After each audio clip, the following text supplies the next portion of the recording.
Hi, this is Jacques Talk, and you're listening to Jacques Talk. This is a podcast where I talk about the Cowboys, the team I've covered as a beat writer, columnist, TV insider, and radio host for 28 years. I'll also talk about the NFL and the things I love, working out, streaming, food, and all things down. Welcome to Jacques Talk, where sports is fluid. What's true today might not be true an hour, a day, or a month from now. I'm going to give you the truth straight, no chaser. Glad to have you aboard. Let's get it. Welcome to episode 63 of Jacques Talk. I hope you are prepared to be entertained and dazzled for the next hour or so as me and Big Joe and the Big Rig discuss the conference championship games, a little bit left over from that. Luka Doncic, catch up with ESPN insider Todd Archer, and the joy of video games. How about that? First though, I always want to tell you what I need you to do right now, take 2 seconds, is to go to Jacques Talk. The Real Jacques Talk on YouTube. Subscribe. How about you do me that favor? I'd appreciate it very much. You can also watch the show at The Real Jacques Talk on YouTube. You can follow us on IG at The Real Jacques Talk. And you can always follow me on Twitter at JJT Journalist. Handle is I am Jean-Jacques Taylor. I like to remind you, if you think you follow me, you don't. My account got deleted. It's a long story that I'm going to share with y'all one day when it's safe. But right now, trust me, if you follow me,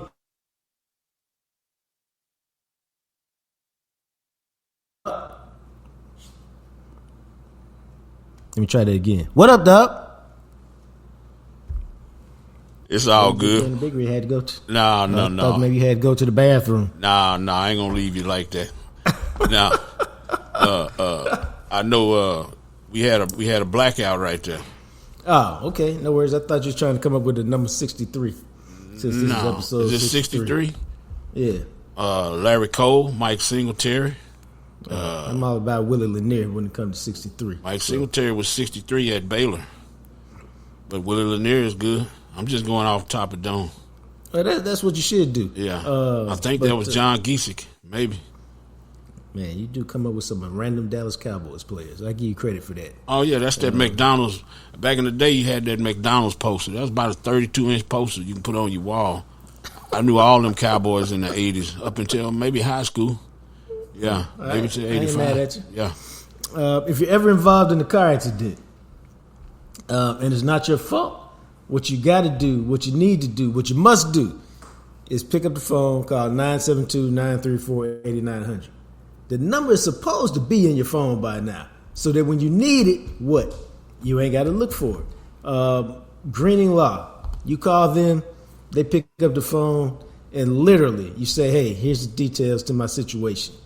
And they'll tell you right then how it sounds. And if they bring you on as a client, and it doesn't matter, again, whether we're talking about a trucking accident or medical malpractice or, birth injury, anytime you've sustained an injury and it's not your fault, you give them a call. And if they bring you on as a client, it's been a great day for you. Because they take care of everything, literally. They want you focused on 2 things, healing and renewal.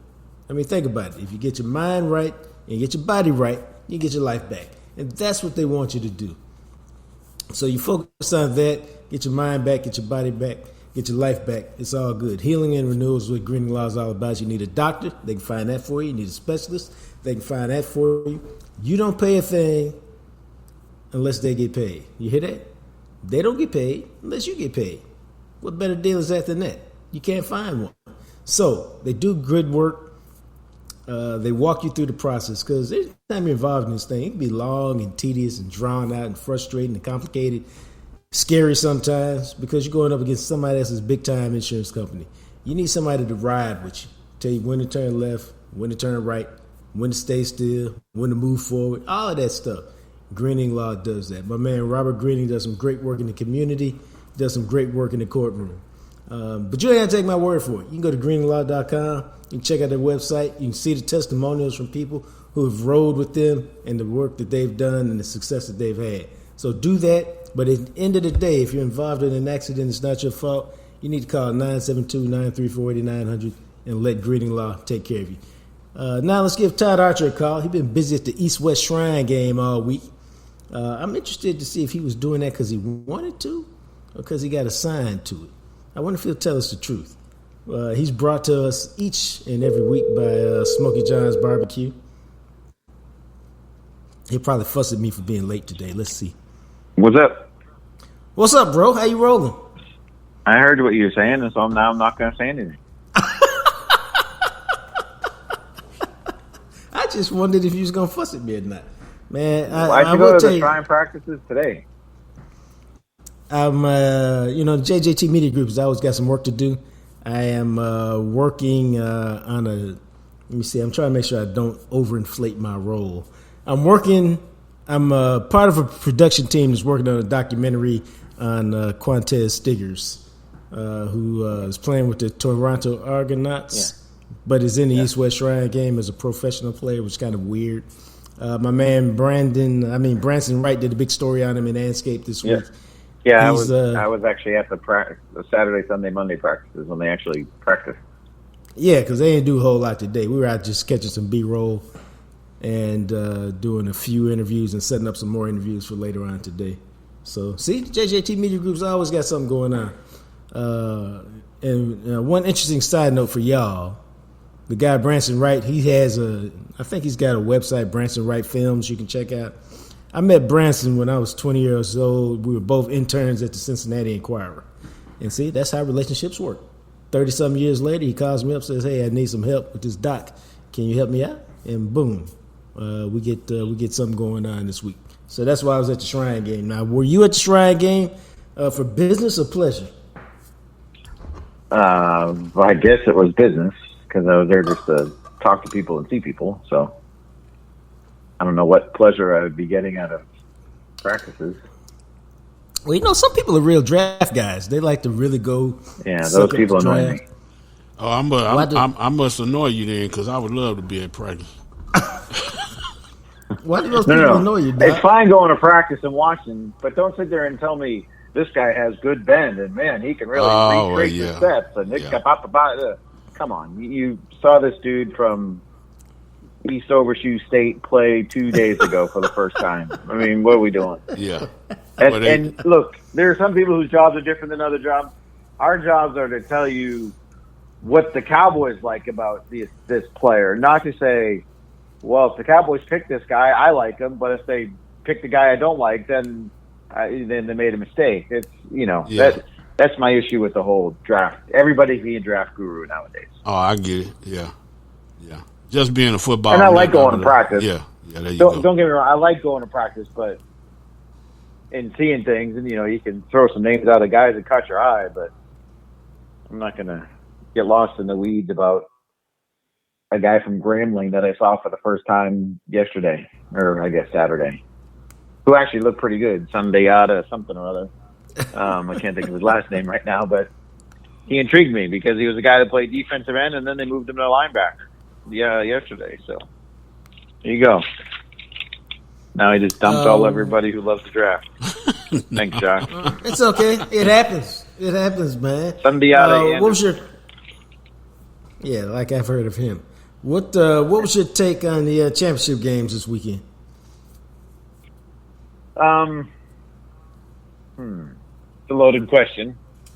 I'll start with the AFC one because that one was like pulling teeth watching that one, and some of the things like what Baltimore was doing offensively. It's like, can you not figure out what they're doing to you? The middle of the field's open. I think Lamar has been told so many times that all you are is a running quarterback. Whether that's true or not is not the point, but he wanted to prove he wasn't a running quarterback. Almost, it seemed like. It's like, dude, go. Quit trying to wait, run around, wait. Just go and get you 8, 9, 10, 15 yards.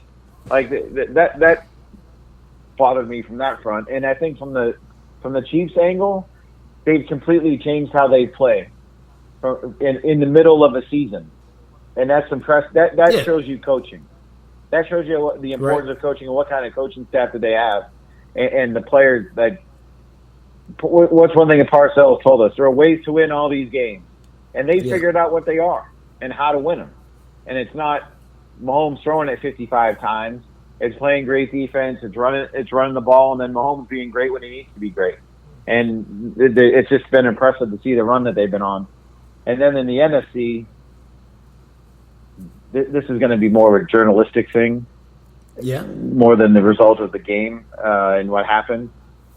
Can we just enjoy a game for being a game? Do we have to sit there and say, this guy made the biggest boneheaded decision in the history of the NFL by doing this or not doing that? Like, if you the fourth down decisions by Dan Campbell, what are we saying if Josh Reynolds catches that first pass? Right? We're saying, man, that's a gutsy play. Maybe they go on and score a touchdown and they make it, what would it have been? 31-10. So we're basing it all on the result of the play. And I get it. That's what we're maybe supposed to do. But Josh Reynolds was open. Josh Reynolds needs to catch the ball. Now, I would have kicked the field goal to try and go back up 3 scores. But I'll be honest with you. I didn't know that Badgley's field goal percentage from 40 to 49 was as poor as it was. So it wasn't like it was just an easy field goal for him to make. Either one of those tries, right? Right, especially on grass. Right, and it was raining, and it was all this, that, and the other. So, I'm okay with the decisions that Dan Campbell made, and I don't base I'm not going to sit there and say, well, it didn't work, so you're an idiot. I hate that that's what sports debate has become, and it's just maddening, and it's just maddening, frustrating, whatever. It's like, how about we just enjoy a game for the competition of the game, and then you move on. Was it the right decision or wrong decision? It was a decision that Dan Campbell has made 1,000 times for his team. Whatever, move on. I know I'm supposed to be the embrace debate guy and all that, but I just can't do it. No, I think I try not. I'm not always successful, but I really try not to be results oriented because, and I used to tell my kids this when they were kids. But you can cheat on the test and have a great result, or you can go through the process of learning the material, and even if the result is bad, if you keep practicing and learning and studying, ultimately you'll have a really good result. So my point was, I was always telling them it's never really about the result for me.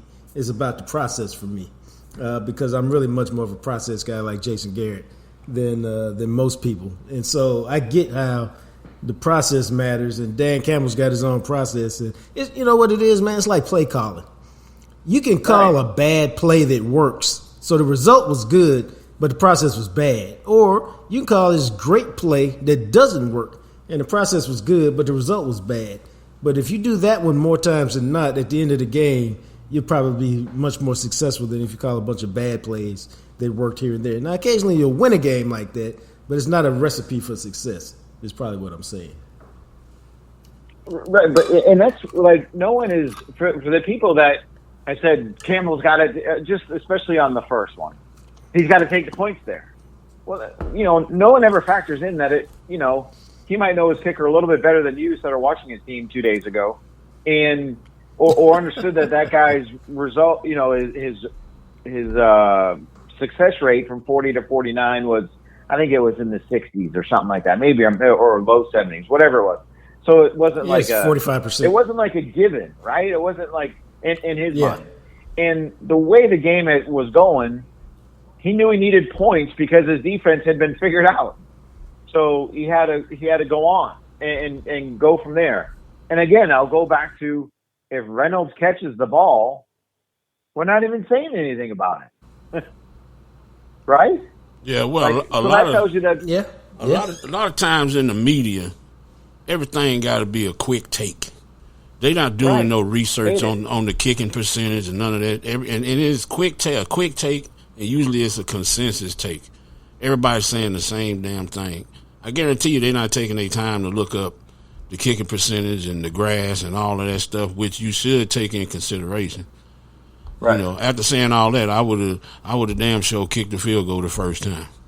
Oh, and that's the thing. I would have kicked the field goal, but I'm not going to blast the guy for the decision if it's well thought out and in his mind, it's what he thinks is best for his team. That's where I think some of us, and again, the media, get over ourselves. Like we know what we're talking about. Get out of here. I mean, again, what would we have said if Josh Reynolds catches that pass on 4th and 3? Yeah. Like, to me, that game was more about the interception that went off the dude's face mask. It was caught at the 3 or whatever it was. Yeah. It was Reynolds' other drop there, I think, on that next drive that negated what could have been a good drive by Detroit.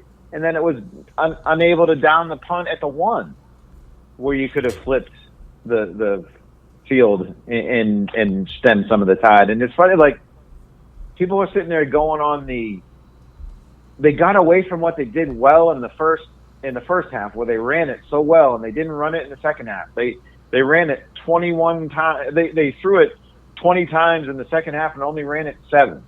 I went back and looked it up. So it was 24-10 when they got the ball back. That drive that ended with the first missed for 4th down. 4 passes, 4 runs. 24-17 the next drive. They ran it on 1st down and they fumbled.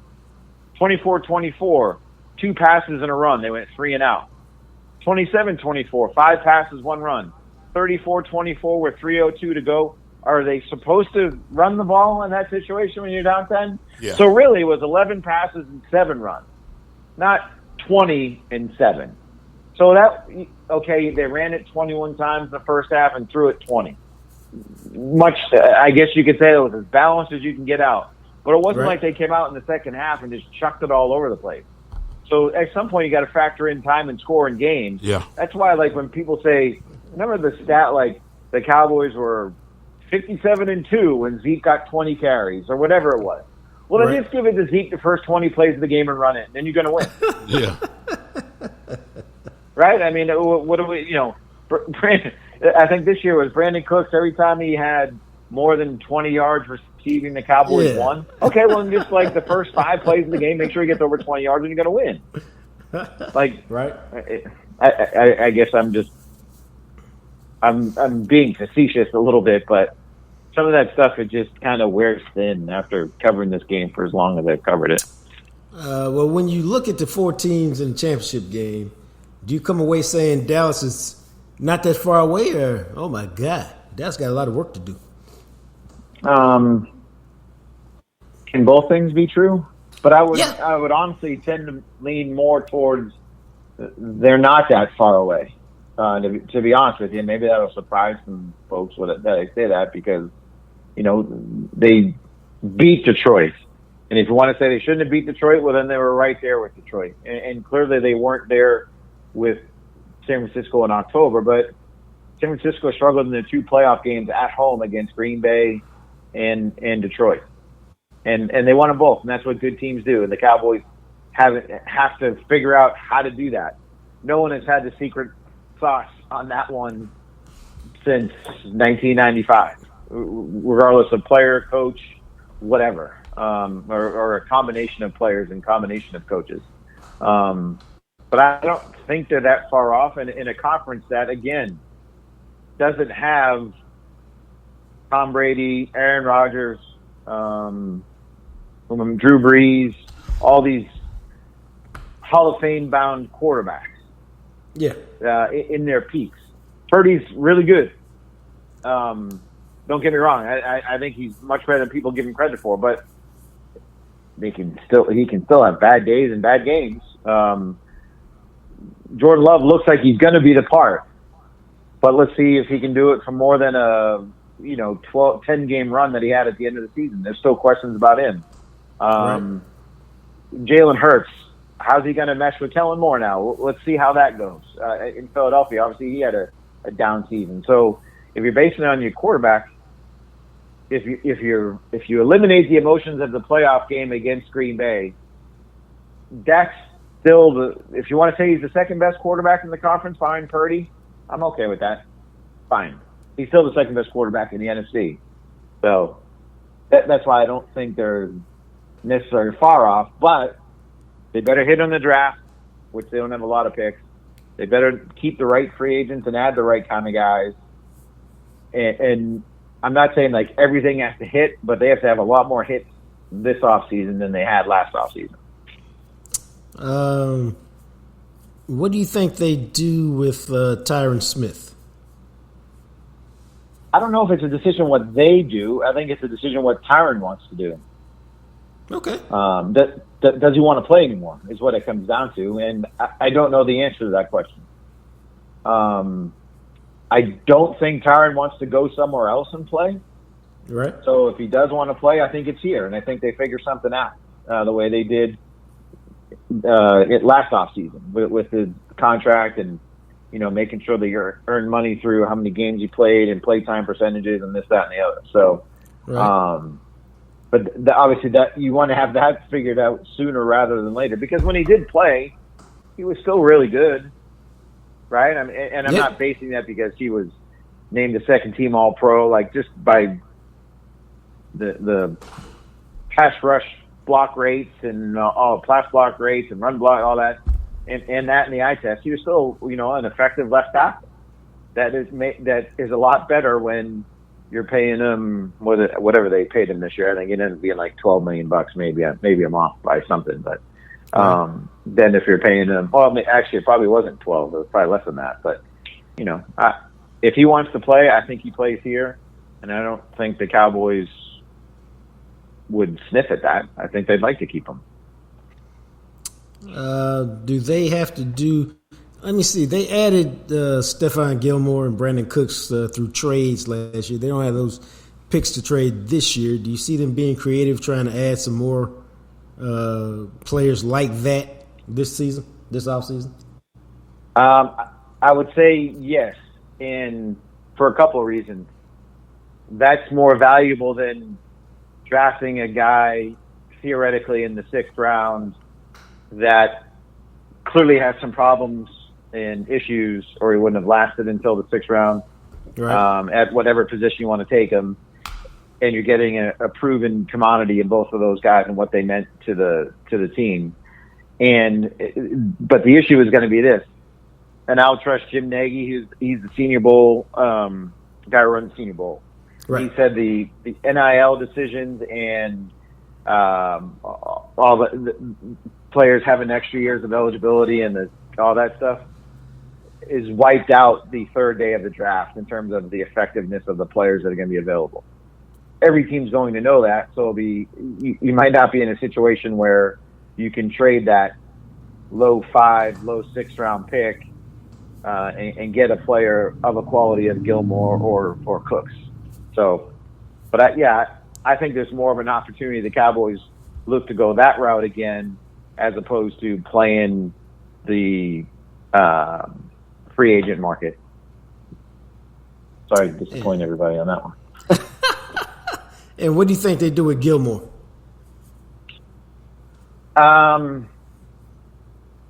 It's all going to be about the price, right? And I don't know if they're going to have enough money for him to be able to come back here, which is unfortunate because I think he meant a lot to this team and he played well enough. But I think he's almost like Darrelle Revis at the end, where Darrelle bounced around to a few teams that could pay him the most. I think whoever pays him the most, maybe. And I'm not saying he's like a mercenary or anything like that, but how do you pass up if the money's going to be such a big difference? I don't know how you pass it up. Yeah, because he's already played the last 4 years with New England, Carolina, the Colts, and the Cowboys. So that's 4 in 4 years. So we could be looking at 5 in 5 years if the money's not right. Right. And what is it? Okay, he's coming off labrum surgery. He's going to be 34 years old. What is the price you pay? Like he made $10 million this year. Can they afford that again going forward, knowing that you've got Diggs coming back, you got Bland, you don't know what you're doing with Jordan Lewis, who's a free agent? Does it come down to a Jordan Lewis versus Stephon Gilmore conversation? Okay, and who do you want in that conversation? Where you better served? You got to pick one. You want Gilmore or you want Lewis? I'm thinking. See, it's an interesting question because... Right, I'd say Lewis because he's younger, but then I can factor in his foot injury and say, I don't know. And I can always move Bland back to the slot, if you don't have Lewis and you have Gilmore outside, but you maybe want to keep playing outside. Off the top of my head, quickly, I would say probably Jordan Lewis. Well, I would say, yeah, it's a tough choice because Jordan is he's 28, so he's a little guy. So you don't know much longer his body will hold up. But right, and the foot injury is the foot injury. Yeah, so I mean that's not going away. So maybe he gets a 2-year deal or a 3-year deal that's really a 2-year deal.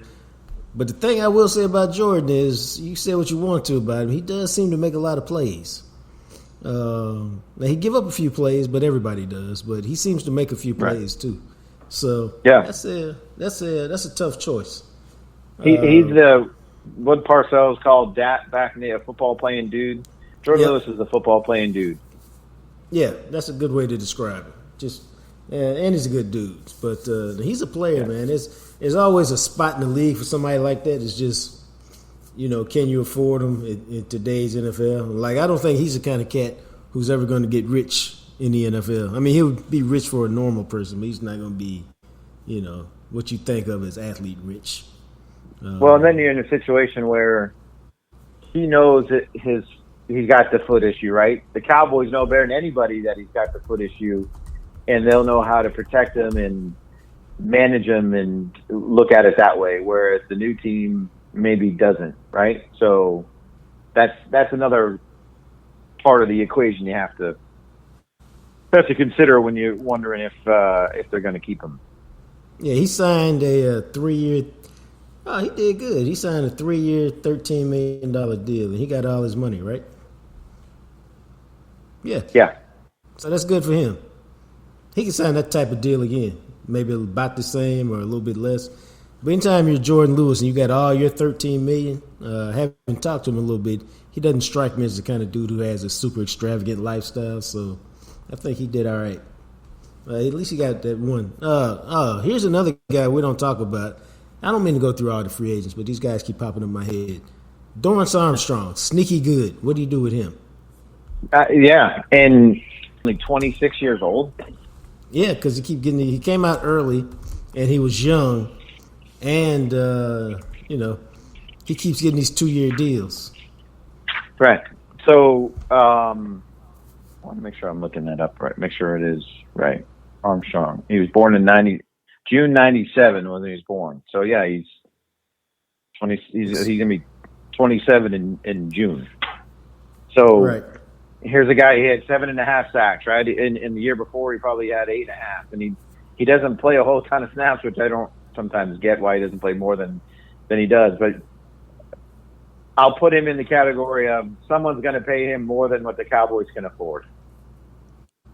Yeah, that's what I think. Now, I thought that 2 years ago, Yep. and he ended up coming back. And part of the reason why he came back was Randy Gregory signed as a free agent in Denver, so the Cowboys had more money available.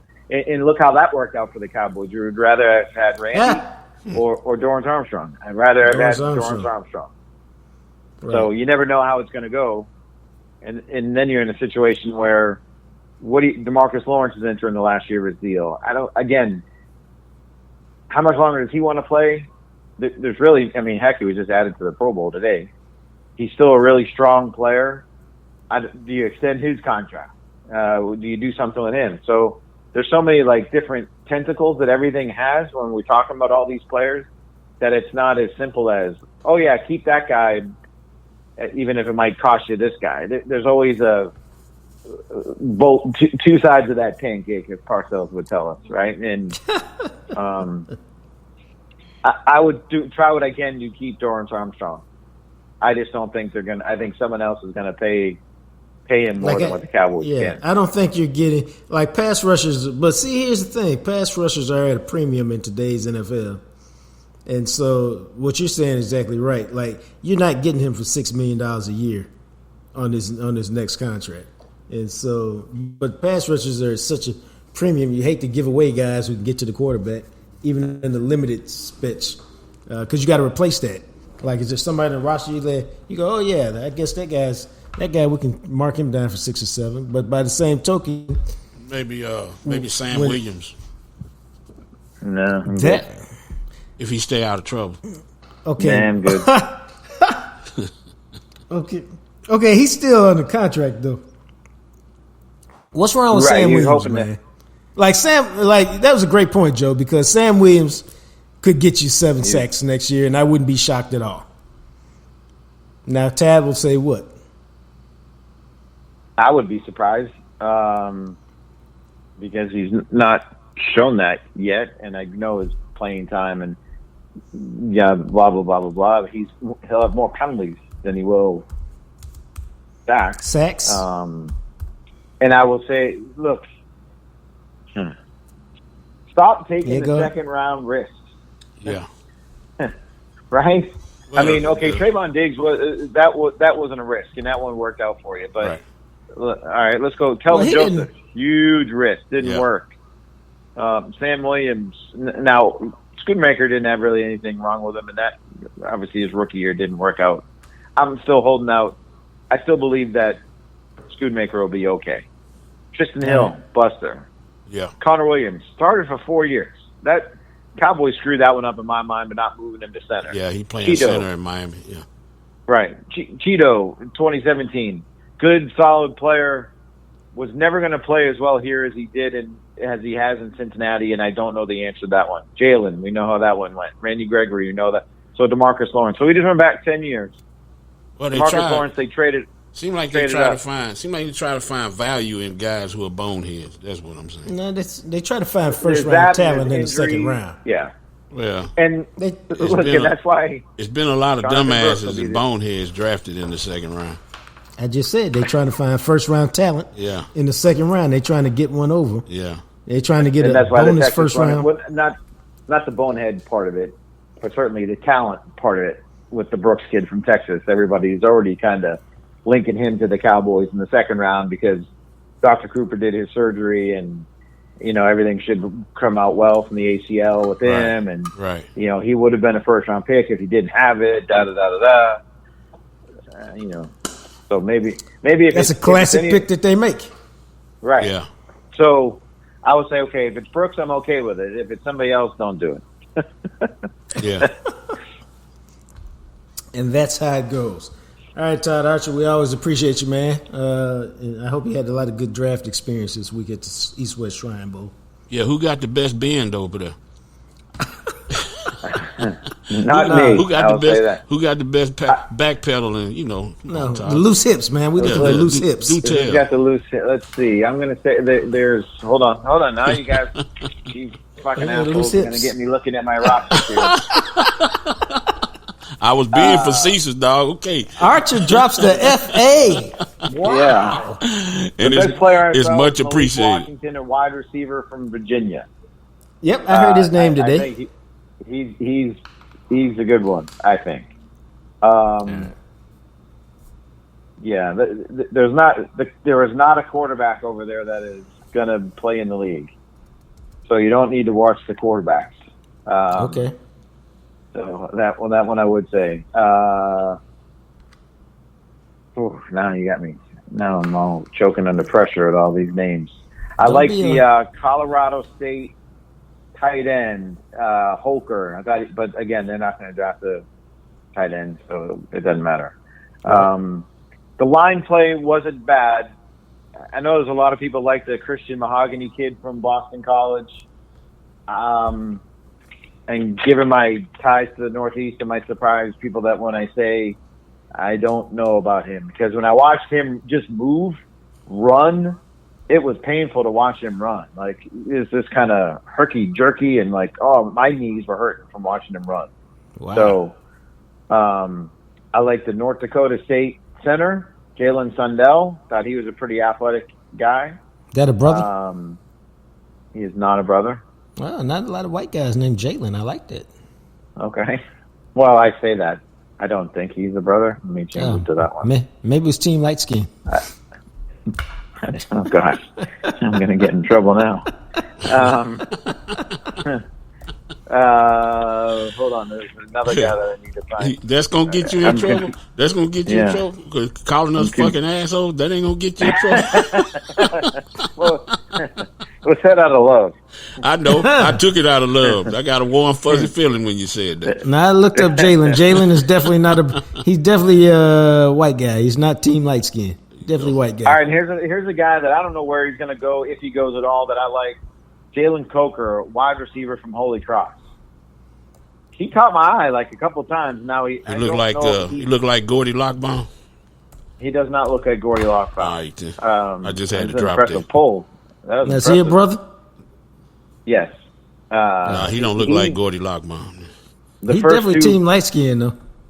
Yeah, boy. The first 2 days he caught my eye. The first day especially, he caught my eye. I'm like, he's not bad. So there you go. There's here, okay, I'm probably keeping us way too long now, but that's okay. You earned your money this week. Combine, right? Talk moving the combine to Dallas. That would be the world's worst move. You know what they should move to Dallas or the Frisco area? What's that? Senior Bowl. Okay. Now would, I don't know if Mobile would even allow that or people would want to move, but this was a good week at the Star for a lot of people and a lot of scouts to see these guys, because it was easier to get here than either Stanford, where they played the game for years, or wherever it's been. Maybe Vegas last year, but. Yeah, it's easy to get here. Everything's self-contained. Everything's a mile away. Restaurants. I mean, it's like a little Indianapolis, so to speak. But but the combine would be terrible here, because as much as that's self-contained, it's not self-contained the way Indianapolis is self-contained, and everything would have to be spread out, and you'd maybe have to use the stadium and the Star, and that would just be a nightmare. Yeah. Yeah, no, I think, but I was talking to somebody with the Shrine game today, and they were like, I think we like it here. We're not going anywhere anytime soon. So we'll see. All right, my friend, I appreciate you. All right. Yep. See you guys. All right. It's Todd Archer, brought to you each and every Wednesday by Smokey John's Barbecue. Super Bowl is coming up. Now it's time to go get. That's a spicy Todd Archer today. Oh, okay. Yeah, spicy. Now that he's gone, I can say, see, I'm on team light skin, but he's on team white skin. I don't even know. I don't even know what that means. Just stop. Just laugh, man. It's all good. Nah. Smokey John's Barbecue. He brings us spicy Todd Archer each and every Wednesday. The Super Bowl is coming up. Plenty of time to order the big game pack. And you want to get that, man. It is a half a gallon of brisket queso, tortilla chips, 4 pounds of wings, 4 pounds, 2 pounds of ribs, that famous barbecue sauce, some brownies, all. I think I'm going to order this myself for $139.95. You can feed all the people. Just show up for the game, put the spread on the island, watch the game. You good to go. All you got to do is call 1-888-70-SJ-BBQ or 1-888-707-5227. But give Smokey John's Barbecue a call. The big game pack needs to be on your table for Super Bowl Sunday, which is coming up. You got to order it by February 8th to make sure you got it by the game, okay? So you still got plenty of time. Also want to tell you that the Jam Session Bowl is on the secret menu. So if you want the big game pack, that does not preclude you from getting the Jam Session Bowl, which is a bowl with mac and cheese, a mashed potato base, 2 out of 5 smoked meats, all the great stuff that you find on a loaded baked potato, like bacon bits and chives and cheese and sour cream and onions, all that stuff, man, butter. And then they either drizzle it with sauce or drench it with sauce, depending on what you want. And it is to live for. Love in your mouth. That's what it is, man. One day you're gonna understand that, but trust me on that. Love in your mouth. 3 words I would never say. No, sir. Not at all. Not ever. Okay. Well, that's Smokey John's Barbecue, man. They bring us Todd Archer each and every Wednesday. Clarence Hill on Fridays. You can drop by 1820 West Mockingbird. Open every day but Sunday and Monday. They are the big game pack. Like that. Yeah, no, the big game pack is good, man. Yeah, That's, sounds and good. the smoked wings. Now y'all know I'm a wing expert. Go ahead, insert your joke right there. I have nothing. I am a wing expert. You need to stop the laughing, dog. But I am. And the smoked wings of Smokey John's, woo, better than sex. Almost. Always come back to that. But all right. No, I don't. Normally I'm cussing. Yeah. But I've tried. I tried not to offend you, so I tried to stop cussing so much. You ain't offending me, but it's other people. you It's cussing. the people out there. Hey man, we got the tag on the thing says I know, but it's bad language may be heard. explicit. Yeah, I know. So man, it come with the territory. I mean, I could rattle off them with the best of them when I'm not feeling so good. But let's move along. Roger that. Chuck Cooperstein got on me last night, and I wanted to let him know because he's a listener. Voice of the Mavs. He's like, you talked about all this. Excuse me, I had the hiccups. How come you didn't talk about Luka scoring 73? And what I wanted to tell Coop is, I was live tweeting Luka scoring 73 because it was that phenomenal. And this happens sometimes, man. Luka scored 73 win on Friday night. So there was no show Saturday, of course. No show. We did the show Sunday, but on Sunday it's all about what? The reality of it is, it's really all about football then. And we were still, so his 73 kind of got lost in the football shuffle. But I didn't want to ignore it, but you got to find a good time to talk about it. And I thought today was a good time to at least broach the topic because last night, Luka hit 45 as the Mavericks came back and beat Orlando 131-129. Now, I didn't want to tell Coop this either, but around here, if we're going to be honest, and we like to keep it real, we like to keep it 100, we like to keep it a buck, whatever your favorite phrase is. We don't really start paying attention to the Mavericks unless they're really, really, really, really good, which they have been in the past, until after football season. That's just the real, dog, and maybe even after the All-Star break. And the Mavericks this year, I would classify them, you tell me what you think. They're a cute little team this year. What do you think? Is that a fair assessment of them? I'm impressed that Chuck is listening to the show. I like that. I like that, criticism from the big dog. I hold him in high esteem. I like Chuck. No, Coop is one. I mean, let me tell y'all something. Real talk. The fact that you can be in Dallas-Fort Worth and listen to Coop do basketball, and he is amazing. Mm-hmm. And I'm just saying this because he listened. I told him to his face. Matter of fact, you know what I told Coop one time? This is real truth. This is exactly how I said it. I said, Coop, you done fucked it up for me. He looked at me. What are you talking about? I said, dude, I literally can't listen to every basketball guy do basketball anymore. You tell me what every dude is doing on the court at every moment that the ball touches him. I said, I don't know how you talk that fast. Because I was telling him, this conversation came up because I was listening to the game one time, and I turned it off because a guy was like this. Hartfield inbounds to Taylor.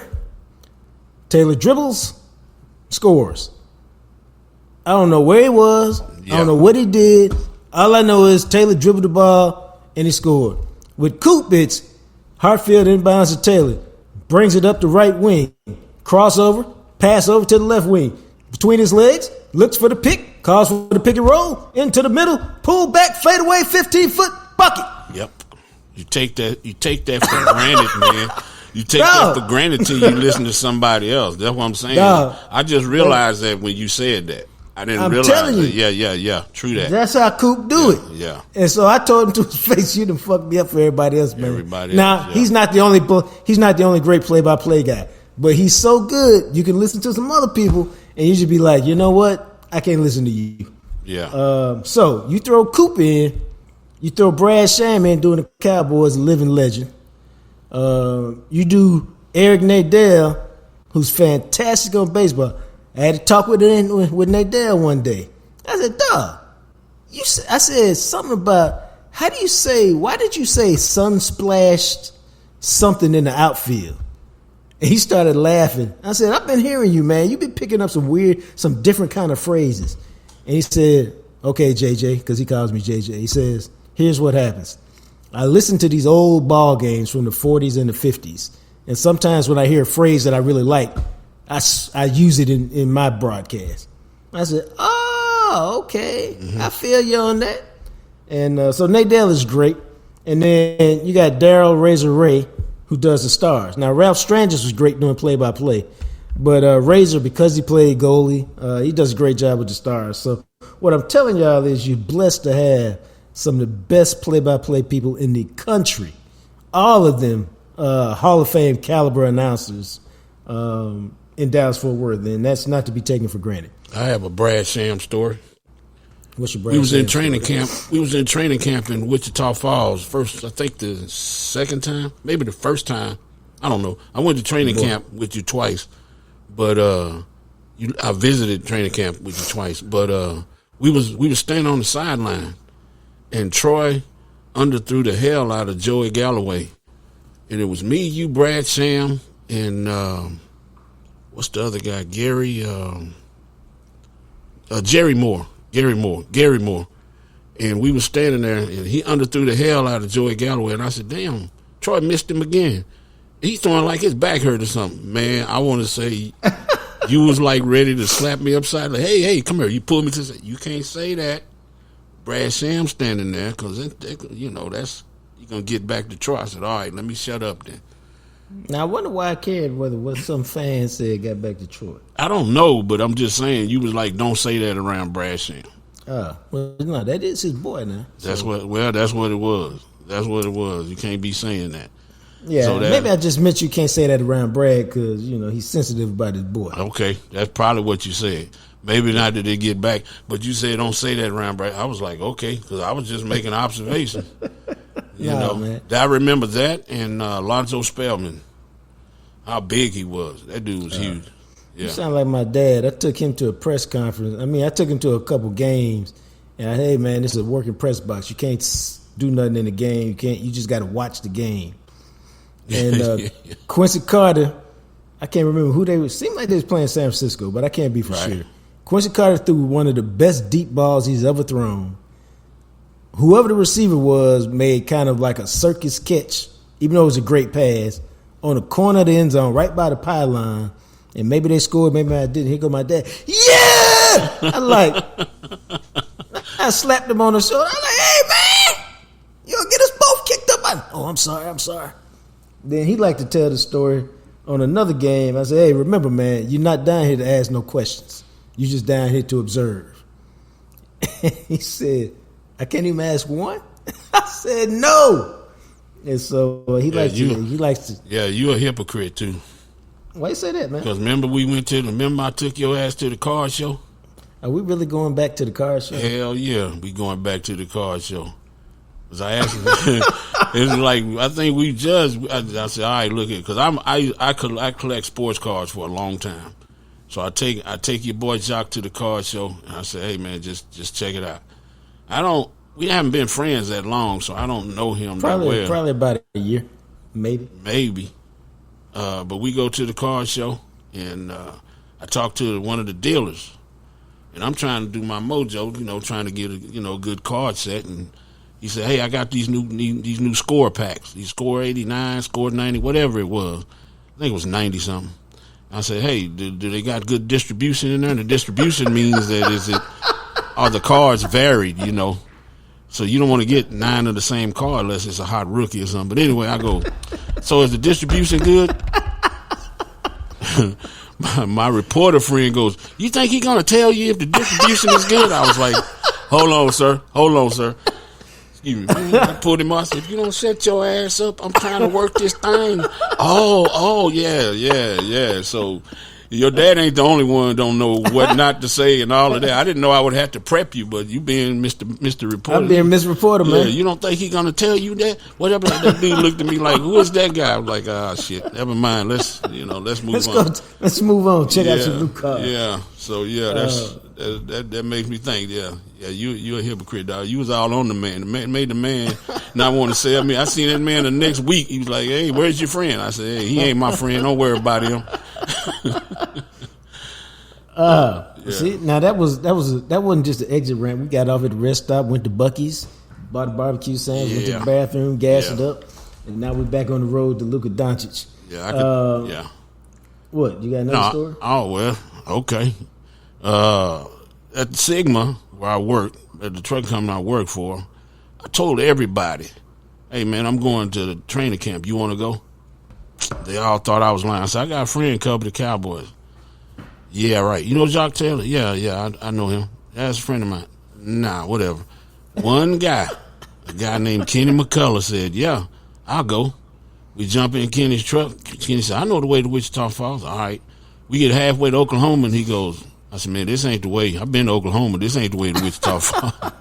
So we had to call Jock and say, "Hey, Jock, which way we go? We up here?" He said, "Okay, come on back." So making a long story short, me and Kenny went to training camp, and we kicked it with Jock and Clarence and all of them guys, and we 5 feet away from 10 feet away from Dave Campo when he's at the press conference and all that. So Kenny goes back to work, that week, and he goes, "Man, we went to training camp." He told everybody.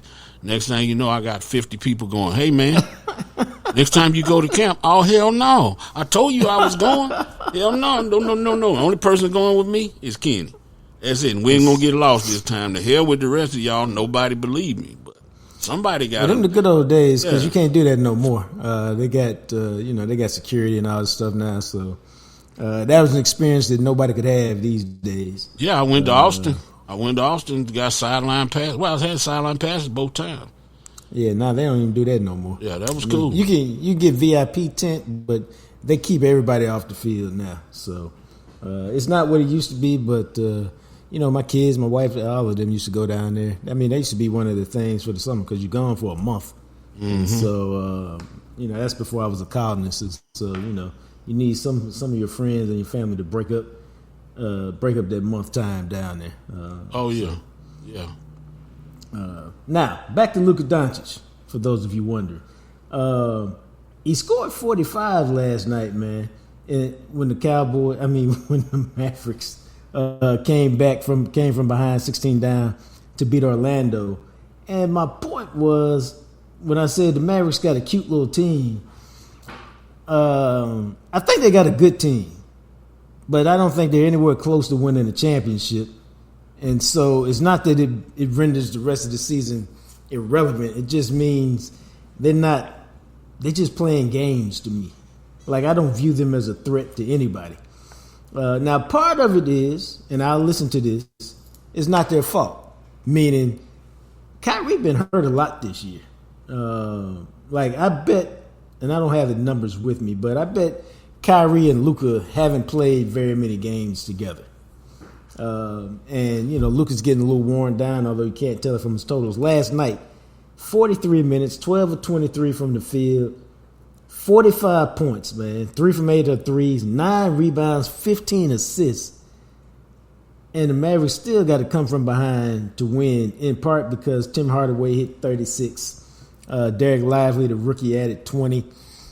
And right now, I think the Mavericks, the West is so tight that the standings fluctuate quite a bit from day to day. But I think it's a little hard to get into the Mavericks just because I just don't see them as a championship flow. And so, I'm trying not to be championship or bust guy. But the Mavericks are in 7th place in the West, 2 games out of 5th place in the West in Sacramento. And, they're 5 games behind 4th place LA Clippers. So to me, they got to do some work. And ahead of them is Phoenix, which blew them out the other day, and Sacramento, which blew them out a couple days ago. And behind them is the Lakers and Utah. So it seems to me that the Mavericks, they're only a game behind Phoenix, but do you really feel like with Devin Booker and KD that they're going to catch Phoenix? Because to me, just off the top, they're not. And so they're going to end up playing in the play-in tournament with New Orleans and the Lakers and whoever else ends up down there. And so, maybe they can make a run if they can ever get Kyrie and Luka on the court at the same time. But, dude, that just... I think they can. I think they can because Phoenix need a point guard. They don't have a true point guard, so they still trying to figure that out. And right. The Mavericks, it depends on how good Lively plays, the new center they drafted. And they get all them guys on, like you said, they get all them guys on the court at the same time. It's all good. Well, I mean, I think that's a problem. I mean, obviously it's a problem, but, Kyrie is just, his foot's always messed up. Something's always wrong with him. Luka's been playing a lot of minutes. I think the reason J-Kid's been a little bit patient is they just haven't had their team. And so it's hard for me to say this or that until I get my team together. And then my team got to play some games together. I mean, they really haven't played very much basketball together. As long as it's an injury with Kyrie and it ain't mental with him, they got a chance. Because when he talking about the flat earth and all of that other stuff, and he don't want to play, I got problems with him. But as far as I talked to some people earlier this season, probably a few weeks ago. See, right now he got a right thumb sprain, and they said Kyrie. The reason why you haven't heard about any drama with Kyrie in Dallas is two reasons. Number one,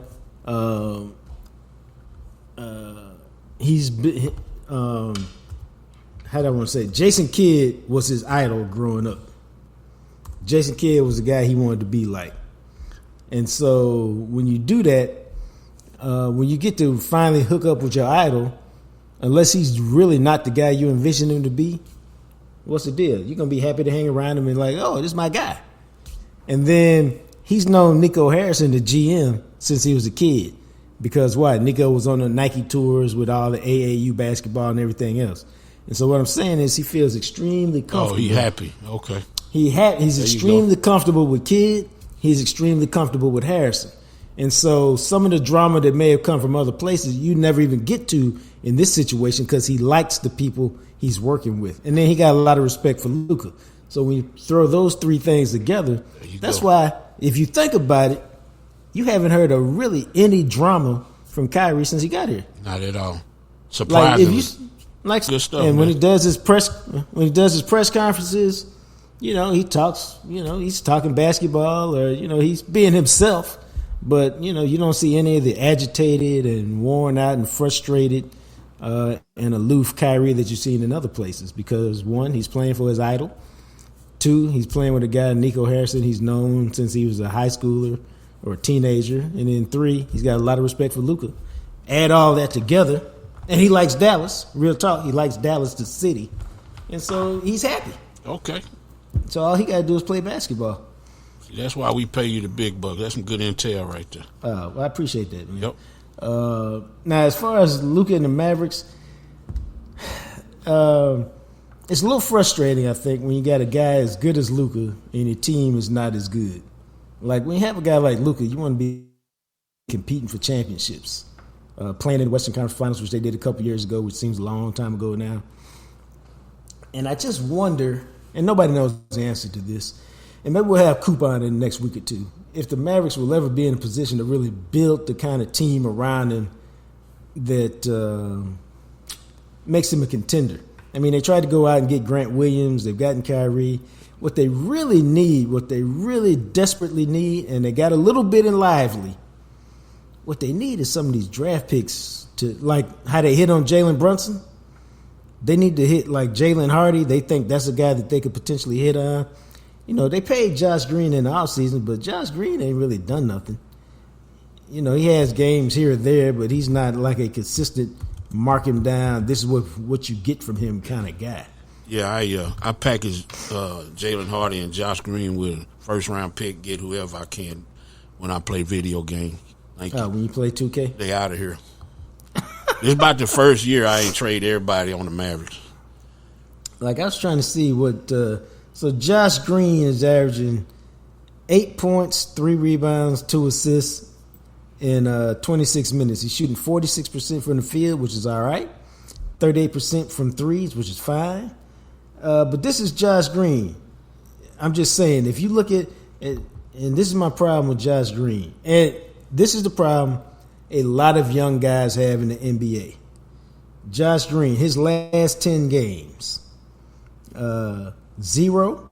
I'm just going to do points. 0, 18, 9, 13, 14, 8, 21, 11, 2. You have no idea when the game starts what he giving you. You have zero idea. Well, he don't have no idea how much he gonna get it with Luka shooting like that. You just got to be ready, I think. He's playing 30 minutes a game, and his shots are fine. 8 for 12, 3 for 8, 4 for 8, 5 for 11, 3 for 8, 8 for 12, 4 for 9, 1 for 6. It's just and that's a fair point, but Well, you playing with a ball dominant player for one time, and I don't know that they're. I know pretty much that they're not creating any plays for Josh Green. He getting all his stuff in transition and off of a scramble drill when the ball go up in the air. But my point is, they just got to figure out how to get somebody else to help to be a real threat. Like Tim Hardaway Jr. is playing pretty well this year, but Tim Hardaway Jr. is what I once said about my son when he was on the AAU basketball team. I walked up to the coach. It was his third year on the team. I said, "Hey, dog, you know damn well he don't need to be the best player on the team." The guy looked at me and said, "Yeah, I know." My dude needed to be like your fifth or sixth best player on the team. If that's the case, all right, we cooking with grease. When he the best player on the team, it's not really going to work out for y'all that well. And so, that's what when Tim Hardaway Jr. is like your sixth or seventh or eighth best player on the team, it's all good. When he like your third or fourth best player, it's not quite so good. That's just me. And so, I think that's where it goes. But Luka Doncic is having a hell of a year. Do you think he stays at Mav his entire career? Or when his contract is up and he's able to leave, he bounces? Man, it just depends on how hard they work to get him somebody. What is he leaving when his contract is up? What's the potential? And what's actually, I think, what do they actually have on the floor? Not who's coming, because it's always about who's coming to the Mavericks that don't ever get here. So what do they have on the floor when he's leaving versus where he's going? That's what I think matters. All right. I mean it also in the sense of some people, and I don't know what Luka's thoughts are on this. At a certain point in his career, Kobe, I don't want to play for nobody but the Lakers. Dirk, I don't want to play for nobody but the Mavericks. Will Luka be a guy who at a certain point goes, I don't want to play for nobody but the Mavs? Well, with Kobe and the Lakers, they didn't stay down that long. The Lakers moved they around. Won some championships. Yeah, they moved him. His team got bad. They started moving him around. They got rid of the Smush Parkers and players like that. They started getting them better players. So, by the time he could go somewhere, it wasn't worth it for him to go somewhere. Right. I don't Maybe know. Dirk is the better example because Dirk, they hadn't won the championship yet, and he signed who knows how many contracts. Yeah. So I don't know. But it feels like they need to be more championship competitive with Luka than they are. Yeah. And maybe we'll see that. Maybe they'll make a run this year. Now, I say all of that, but I'm going to be honest with y'all. Like, when the playoffs start, I don't think anybody in the NBA is like, oh, goody, we get to go play Luka and Kyrie. Yeah, let's go. I don't think anybody's like, yeah, oh, goody. Just like, you can say whatever you want about the Cowboys. I didn't think anybody was like, oh, great, we get to play the Cowboys. Bring them on. They're like, damn, they got so much talent, man. If they put it together today, it's going to have a hard time winning. So that's my feeling on the Mavericks. I think Luka another thing, man, is, and I tell myself this sometimes because I've been covering sports so long, it's easy to get jaded. Just go out and enjoy the superstar that Luka is and the talent that he has and the fact that there's a guy who's the best in the world literally in your city playing. Even if you just get to go see him in person once a year, take that opportunity. Or if you just want to watch him on TV every night, take the opportunity to watch the greatness that is Luka, because it's a true blessing for the Mavericks to get Luka and Dirk back to back. That don't happen a lot for a franchise like Dallas. Think about how long they went before they had guys like this. So enjoy Luka Doncic. He's worth it. Real quick, man, you mentioned 2K, and we had about a 30-minute conversation on video games the other day. And I like to talk about video games because people enjoy them. I saw something the other day where DK Metcalf says in the offseason he spends 3 or 4 hours a day playing Call of Duty. Mm-hmm. My granddaughter swung by my spot a couple months ago, and she literally spent all day playing UFC 23. I mean, she done created the character. She having fights. And I finally was like, hey, you going home? Can I get my TV back, please? And my point of that is, and I got some friends who, I can't believe you're a grown-ass man playing video games. And to that I say, video games is $100 billion industry or somewhere like that. Yeah. Do you think kids are spending all that money while you poo-pooing it? Shoot. Nah. Atari 2600. That's all I got to say. Atari 2600 for Christmas. Started the whole thing. You know what started the game for me, man? My girlfriend, soon to be my first wife, Denise, bought me a Nintendo for Christmas. The NES? Yeah, I think it was the NES. And I don't know what game came with it, but I went and bought Bases Loaded, the baseball game. Yeah.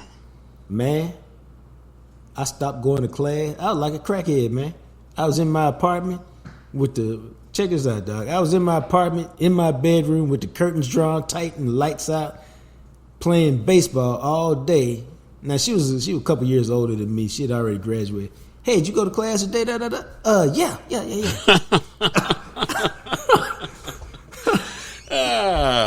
Please, in my drawers playing video games in the bed all he ain't even dressed. Why you even ask me? Why you even ask me something like that? You see his controller in my hand?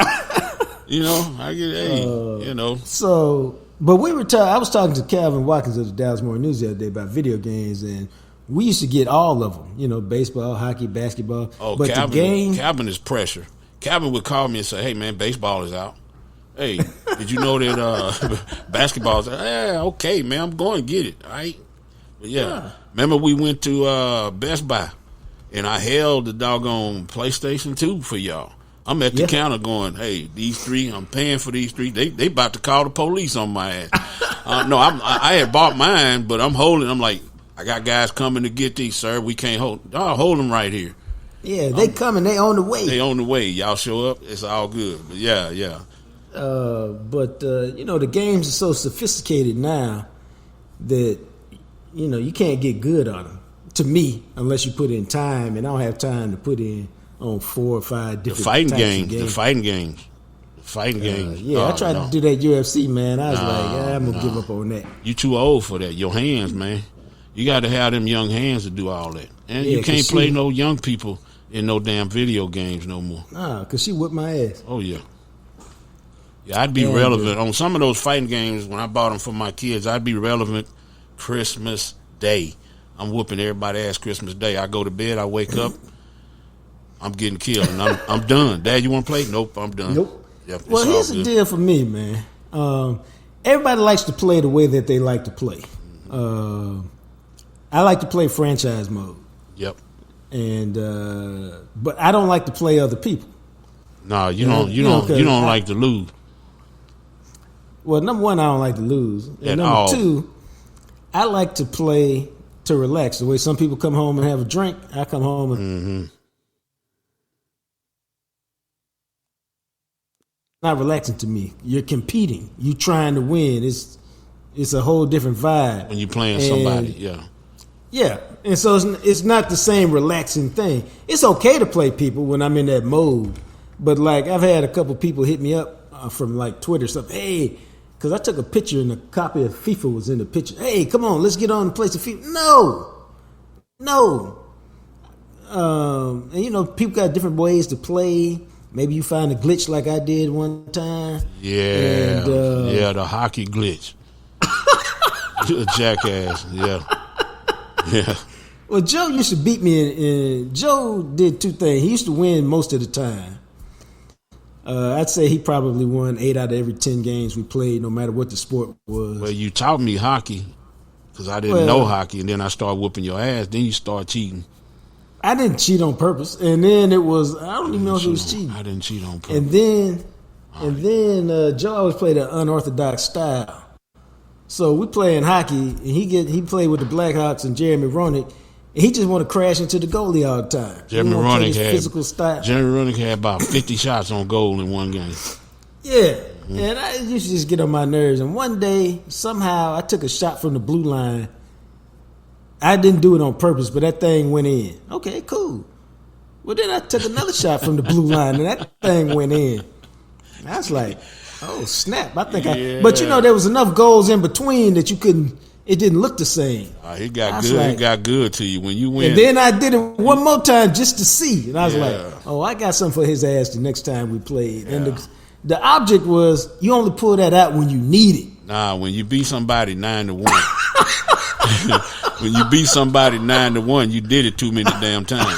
That's when you got busted. I was like, "Is it a glitch in this game?" Yeah, it is. Hey, I don't know what you're talking about, man. It's a glitch in this game, man. Put hockey away after that. Then my brother, you was playing my brother, and he found some up and under glitch to get to the free throw line. Yeah, some double pump crap that Chad was using. Yeah, playing 2K. I wanted to. No, we was playing college basketball. I wanted to choke him. Yeah. So as you can see, we've had a lot of fun over the years playing video games. But the thing I like about video games these days, like Matt McLaren, he wants to play on rookie mode, and he wants to win the Cowboys game 75-0. That to him is enjoyable. He wants Dak to throw for 700 yards, and he wants Tony Pollard to run for 400 yards, and he wants CeeDee Lamb to catch 500 yards and 4 touchdowns. That is enjoyable to him. And I be judging him like, really, Matt? But no, that's the way he likes to play. And so everybody, and that's the beauty of today's game. You can turn the sliders and make it.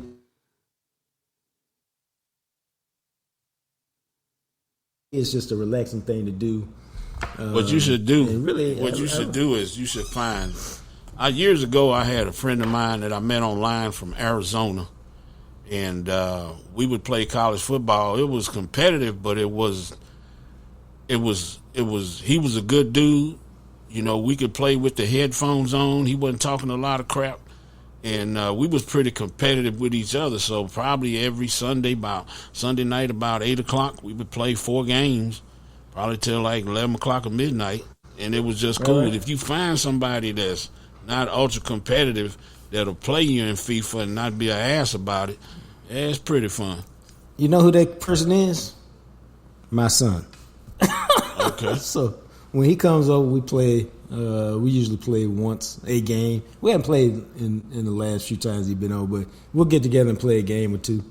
You know, and we'll have some fun because it's just competitive enough.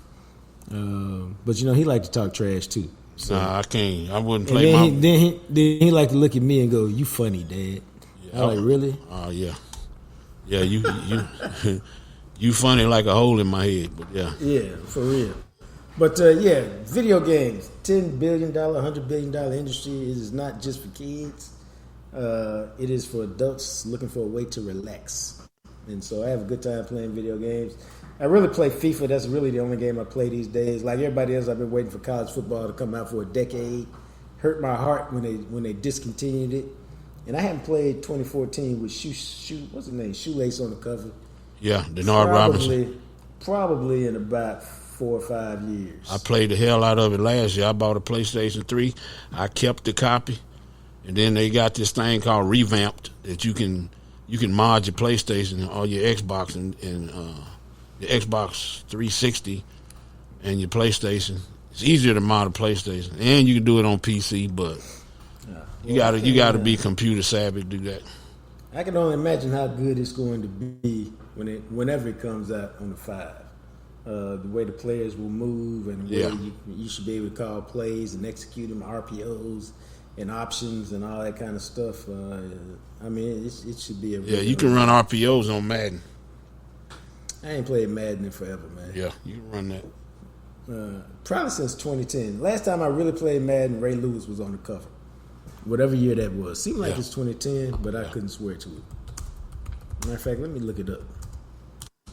Ray Lewis Madden cover. You didn't play when you was over here? Or you just watched? No, I just watched. Oh, okay. I ain't gonna play now because I'm not competitive. Yeah. I mean, I ain't got to win, but I like to be Yeah, you got to win. No, I don't. Yeah, you do. Last time I played you online, we was playing NBA Live. I started kicking your ass. You said, hey, my wife want me to do something. I call you back. I said, Then I never called back? No, hell no. I knew what that was. Yeah. Yeah. Hey, man, be like that sometimes. It is. Anyway, I ain't mad at you. We want to thank, as always, Grinning Law for sponsoring the show. Without them, it doesn't get done. You can pick up the book, Coach Prime, Deion Sanders and the Making the Men. Signing day is coming up soon. If you want to know how Deion gets down, why ultimately they'll win at Colorado, go to BarnesandNoble.com, Amazon.com, Target.com. Wherever you get your books, you can find it very easily. We want to thank Smokey John's Barbecue for bringing us Todd Archer and Clarence D. Hill Jr. each and every Friday. Don't forget to subscribe, like, comment on the YouTube channel, The Real Jacques Talk, and follow me on Twitter at JJT Journalist. I am Jean-Jacques Taylor is the handle. IG, The Real Jacques Talk. All of those, get there. We'll tell you more about the Cowboys tickets. The Mavericks tickets coming up Thursday. Row H, Section 115. Check it out. We got a giveaway coming up for Valentine's Day. You need a date? I got you. So, with that, until we chat again, you guys be blessed. For Big Joe and the Big Rig.